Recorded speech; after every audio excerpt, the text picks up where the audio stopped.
Здравейте! Днес отново ще ви покажем една много простичка рецепта, която всеки от вас може да си приготви. Как да си направите яйца по-панагюрски. Нужните ни продукти за тях са 2 яйца, 50 грама сирене, 1 скилитка чесън, 200 мл кисело мляко, 1 чайна лъжичка оцет, още толкова сол, червен пипер и масло. Започваме на котлона. В тенджерка изсипваме вода, солта и оцета и ги кипваме.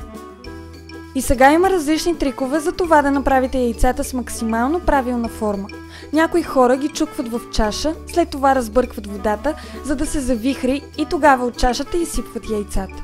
Ние обаче правим нещо по-хитро. Както виждате, слагаме 2 черпака в тенджерата и чукваме яйцата директно в тях. Единствено внимавайте да не го правите от прекалено високо.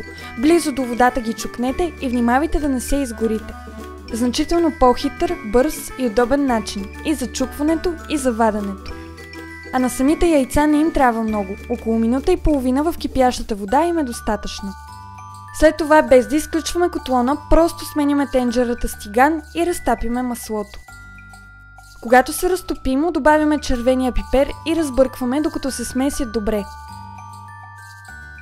След това в чинийката, в която ще сервирате, натрушавате сиренето.